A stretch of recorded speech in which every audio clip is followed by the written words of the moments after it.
esclarecendo à imprensa a forma como vai se implementar e como é que o Congresso já vai colocar em pauta, extraordinariamente, porque se encontra em recesso, as questões da retomada das atividades, as questões sobre reforma, recuperação, restauração das casas legislativas e também dos outros palácios, o da Justiça e o Palácio do Planalto, e também para tratar da intervenção federal decretada ontem pelo presidente Lula.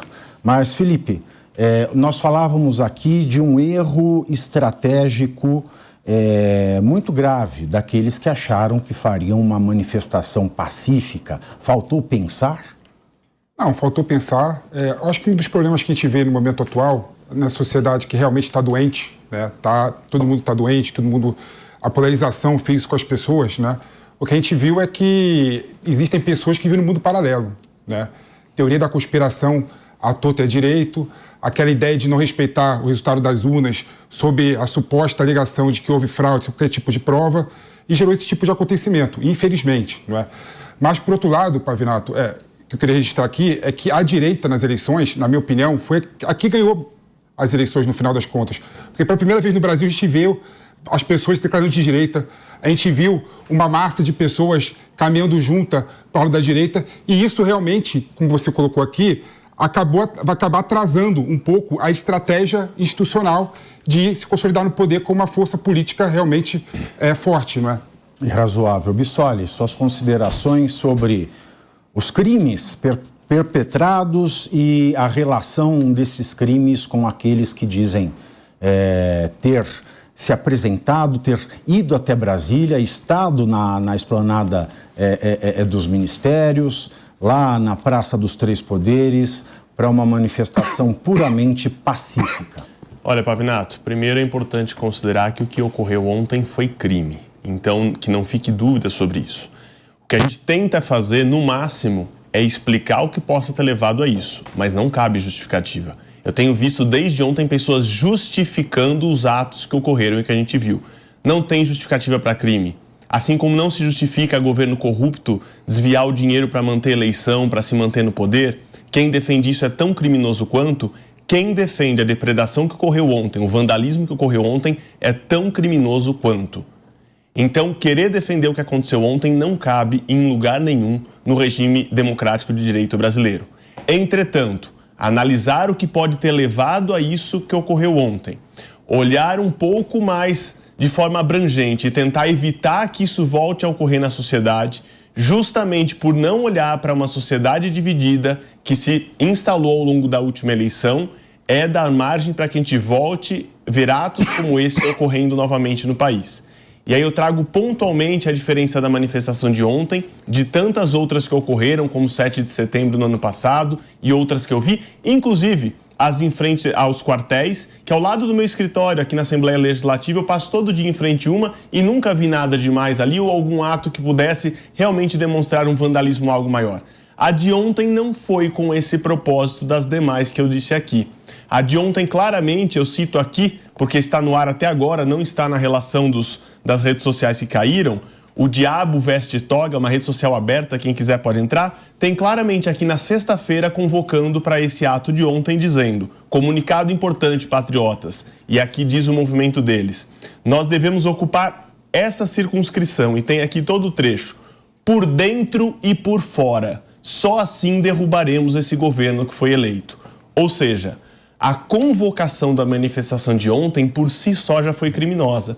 Existe uma lei recentemente aprovada e assinada, sancionada pelo presidente Jair Bolsonaro, a Lei 14.197, que seu artigo 359J fala o seguinte, e aí para que não reste dúvidas, 359J,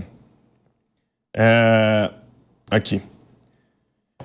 Tentar, dos crimes contra as instituições democráticas, tentar, com emprego de violência ou grave ameaça, abolir o Estado Democrático de Direito ou restringir, basta restringir, o exercício dos poderes constitucionais, reclusão de 4 a 8 anos.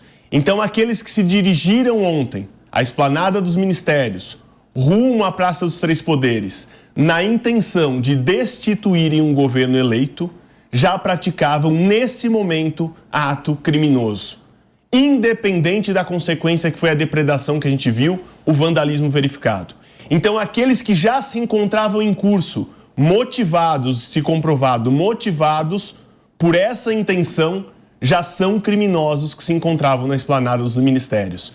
E contra todos esses, certamente o Estado se voltará nas suas investigações e possíveis condenações. Então eu trago isso como um alerta, porque eu tenho visto pessoas que eu julgo pessoas boas, colegas, tentando ir para a rede social defender isso. Estão lá, estão postando que estavam lá para derrubar o governo eleito. Saibam que vocês, ainda que não tenham colocado a mão em um único bem público depredado, estavam praticando crime com a intenção de darem um golpe de Estado. É isso que eu tinha para falar, Pavinato. É a lei Duralex de leis e é uma lei sancionada pelo presidente Jair Bolsonaro. É uma lei que entrou no Código Penal, né, na legislação criminal brasileira, sancionada pelo presidente Jair Bolsonaro. É uma lei que vem dessa reforma das leis com base nos entendimentos daquilo que se chama de direita no país. Então não dá para falar agora que eu não sabia. Aliás, tem a norma de introdução ao direito brasileiro, ela diz o seguinte: ninguém se escusa de cumprir a lei alegando que não a conhecia. Então, presume-se que todo cidadão brasileiro maior, capaz, conhece a lei. E uma coisa que eu tenho visto muito, Deise, as pessoas dizem: mas nós estávamos desesperados. O que nós vamos fazer? O que podíamos ter feito? Você não sabe a resposta? Não faça nada. Nem tudo tem resposta. Exato. Não é porque você está desesperado que você vai tomar uma ação sem pensar. Aliás, você só pode piorar as coisas. E é o que acabou acontecendo hoje. O que devíamos ter feito? Absolutamente nada. Cobrado os seus representantes, os seus políticos, os seus líderes. Mas onde estão as lideranças de direita? Não estão. Nossa, Pavinato, tu tocou num ponto fundamental e eu acho que a gente tem muito para debater sobre isso, assim. Em primeiro lugar, adquirir consciência sobre importância social, ela é fundamental e ela deve ser um objetivo de vida. Democracia se faz através do dissenso, né? No dissenso que tu chega ao consenso. Mas isso que aconteceu ontem em Brasília, de nada tem de democracia ou de um debate social, é puro e simples vandalismo. Tu tocou num ponto aqui, quando estava começando o programa, a gente vem com uma linha aqui e às vezes eu vou te ouvindo e vou pensando em outros raciocínios, mas tu falou da necessidade de racionalização da política. E a gente sabe que política é paixão, envolve muito sentimento, né? As pessoas às vezes se perdem e não racionalizam. Tem um livro que eu acho fundamental para a gente entender a direita no Brasil, e ele é muito surpreendente porque ele foi escrito pela Camila Rocha, que ela é de esquerda, ela se declara de esquerda no início do livro, mas ela escreve um livro sobre a direita, que se chama Menos Marx, Mais Mises. E ela tem uma análise metodológica perfeita de como que a direita, depois de muitos anos e muitas derrapagens, conseguiu se organizar. E a conclusão final da Camila, num livro que é brilhante, é que a direita só conseguiu se organizar através da racionalização, do debate no campo das ideias, do debate no confronto de ideias e não com essa quebradeira. Isso que aconteceu em Brasília ontem, além de estar sendo deslegitimizado por todo mundo, mostra um ponto que a gente chegou que quase beira a barbárie. A gente está indo para um fanatismo que daqui a pouco, mais um passo, a gente está na barbárie.